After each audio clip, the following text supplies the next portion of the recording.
মুসলিম ভ্রাতৃত্বের জায়গা থেকে পৃথিবীর কোন একটা জায়গায় কোনো মুসলমান আক্রান্ত হলে আমরা সেখানে আমাদের সিম্প্যাথি থাকতে হবে। আক্রান্ত হয়েছে ইরাক, আমরা তো ভালো আছি, এটা তাদের ইস্যু। আক্রান্ত হয়েছে আফগানিস্তান, এটা তাদের ইস্যু। আফগানিস্তান আক্রান্ত হয়েছে অমুক দেশ, এটা তাদের ইস্যু, আমরা তো ভালো আছি। এই চিন্তা যখন করি তখন একে একে আমরা সবাই আক্রান্ত হচ্ছি অথবা হব। যে পৃথিবীতে একটা দেশে ধ্বংসাত্মক অস্ত্র আছে, এই অজুহাত দিয়ে সেখানে হামলা করেছে শক্তিধর দেশ।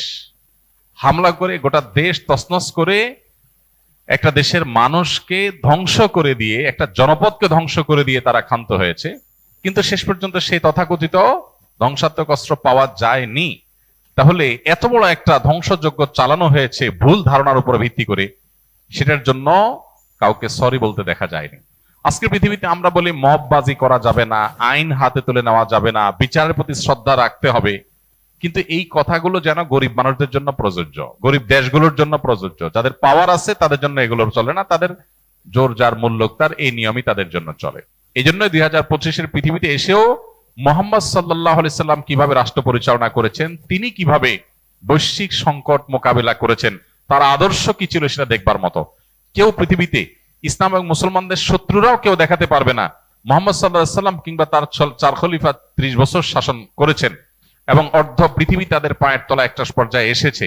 এই সময়কালীন সময়ের মধ্যে অমুসলিম বা ভিন্ন মতের মানুষ তাদের উপরে চড়াও হয়েছেন কোনো কারণ ছাড়া এবং ধ্বংসযজ্ঞ চালিয়েছেন মিথ্যা অজুহাতের ভিত্তিতে, জোর আছে সেজন্য ধ্বংসত্বক চালিয়ে দিয়েছেন।